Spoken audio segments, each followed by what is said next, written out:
এই রেসিপিটা আপনার একবার বানালে বারবার বানাতে মন চাবে। পরিবারের সবাই খুব পছন্দ করবে। নিরামিষ ভেন্ডি এতটা সুস্বাদু আর এতটা মজাদার আর এতটা লোভনীয় হয়ে থাকে, খুবই সুস্বাদু আর মজাদার লোভনীয় হয়ে থাকে এই ভেন্ডি রেসিপিটা। তো এই রেসিপিটা আমি কিভাবে বানিয়েছি সেটা আপনাদের সাথে শেয়ার করব। এরকম একটা নিরামিষ ভেন্ডি রেসিপি থাকলে আপনারা নিমিষে এক প্লেট ভাত নিমিষেই খেয়ে ফেলতে পারবেন, এতটা মজাদার আর লোভনীয় হয়ে থাকে। আসসালামু আলাইকুম, সকলে কেমন আছেন? আশা করি আল্লাহর রহমতে ভালো আছেন। যে যেখান থেকে আমার ভিডিওটি দেখতেছেন প্লিজ একটা করে লাইক দিয়ে ভিডিওটি দেখা শুরু করবেন। সো আমি কিভাবে এই নিরামিষ ভেন্ডি রান্না করেছি সেটা আপনাদের সাথে শেয়ার করতে চলে এসেছি। পাঁচফোড়ন দিয়ে ভেন্ডির এই নিরামিষ রেসিপিটা। তো আমি ভেন্ডির সাথে নিয়েছি এখানে মিষ্টি কুমড়া নিয়েছি, ভেন্ডি নিয়েছি, বরবটি নিয়েছি, আলু নিয়েছি। আপনারা চাইলে অন্য কোনো সবজি নিতে পারেন। তো আমার কাছে এই সবজিটি এখন কিন্তু এই টাইপের সবজিগুলো গরমকালে আর এই কম মশলা দিয়ে কিন্তু এখন সবজি খেলে গরমের মধ্যে স্বাস্থ্য অনেক ভালো থাকে, যে গরম পড়েছে। তো প্রথমে আমি কিন্তু সবগুলো সবজি সুন্দর করে কেটে নেব।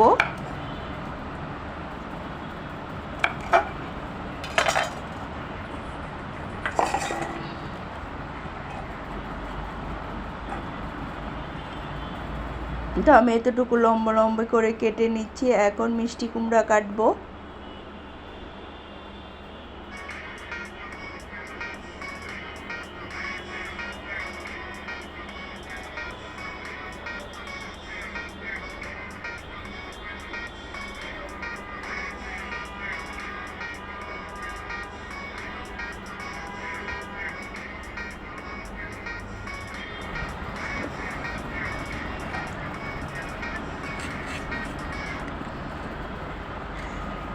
এখন মিষ্টি কুমড়াটা ছিলে নিচ্ছি। মিষ্টি কুমড়াটা ছিলে তারপরে মিষ্টি কুমড়াটা কেটে নেব।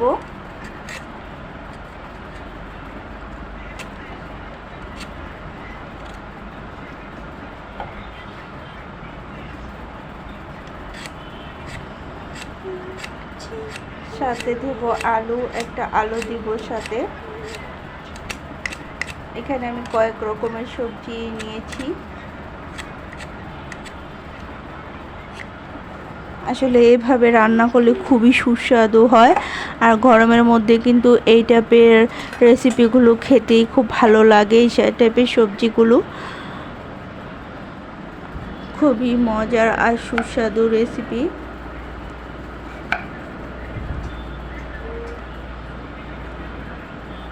আপনার পরিবারের সবাই খুব পছন্দ করবে এরকম রেসিপি যদি আপনার বাসায় করে খাওয়ান আপনার পরিবারের সবাইকে।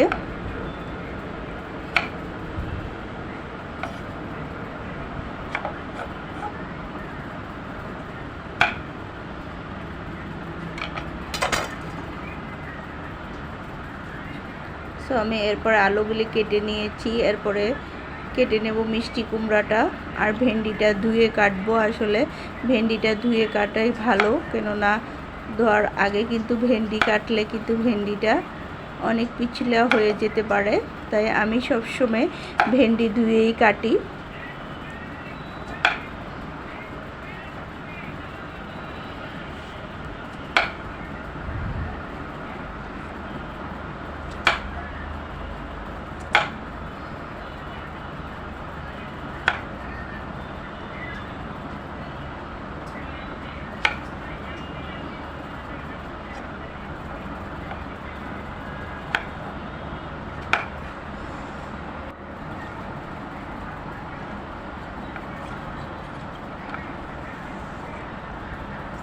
একবার হলেও ট্রাই করে দেখতে পারেন। এরকম নিরামিষ সবজি খেতে অসাধারণ হয়ে থাকে।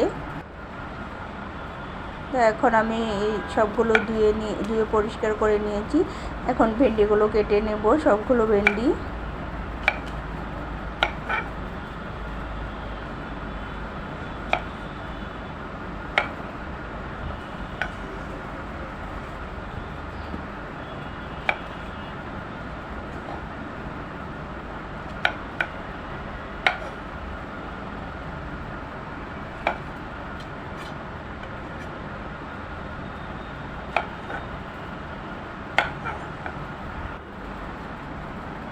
তো ভেন্ডিগুলো কাটা হয়ে গেছে, এখন ভেন্ডিগুলো উঠিয়ে নিচ্ছি। তো সবজিটা আমার কাটা হয়ে গেছে, এখন চলে আসলাম রান্না করতে। চুলায় একটা কড়াই বসিয়ে কড়াইতে তেল দিয়ে দিয়েছি আগেই। তেল দিয়ে এখন সবগুলো সবজি আমি কড়াইয়ের মধ্যে দিয়ে দিচ্ছি।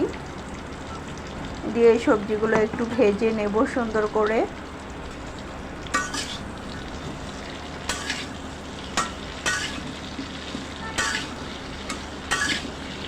সবগুলো সবজি আমি একসাথে ভেজে নিচ্ছি।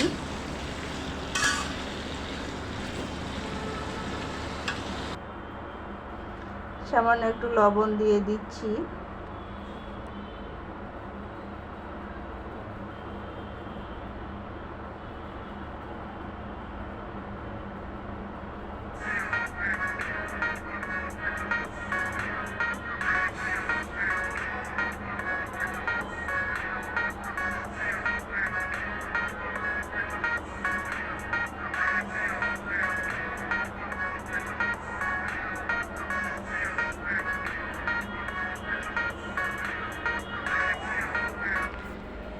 সবজিগুলো আমার ভাজা হয়ে গেছে। এখন এক এক করে সব মশলা আমি দিয়ে দেব এইখানে। একটু হলুদের ফাঁকি, একটু মরিচের ফাঁকি, একটু ধনিয়া, জিরা, আদা রসুনের পেস্ট সামান্য সামান্য করে, যাতে বেশি না হয় আবার একবারে কমও না হয়, এরকম পরিমাণে দিয়ে এখন পানি দিয়ে ঝোল দেব, মানে কষানোর জন্য আর কি, একটু সামান্য।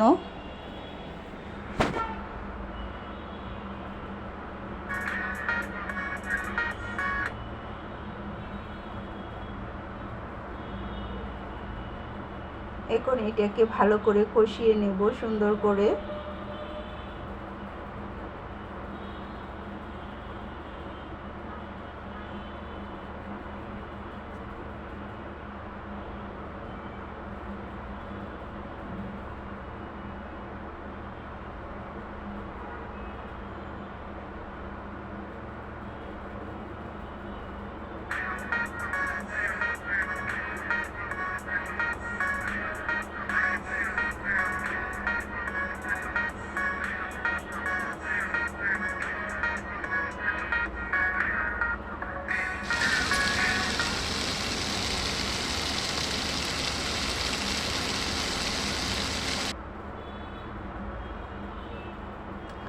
এখন একটু সামান্য ঝোল দিয়ে দিলাম পানি দিয়ে। এখন নেড়ে ছেড়ে একদম শুকনো শুকনো করে নেব। আর এরকম রেসিপি কিন্তু খেতে খুবই ভালো লাগে। এরকম সবজি খুবই সুস্বাদু আর মজাদার হয়ে থাকে।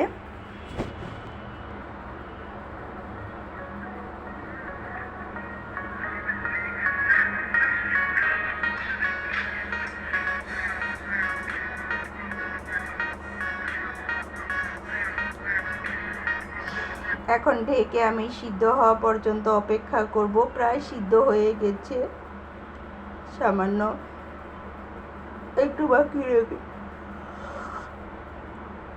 কিছুক্ষণের জন্য।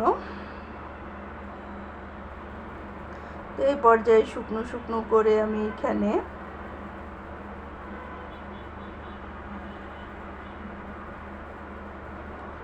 একদম শুকনো শুকনো করে এখানে একটু জিরার ফাঁকি দিয়ে দেব আর পাঁচফোড়নের ফাঁকি।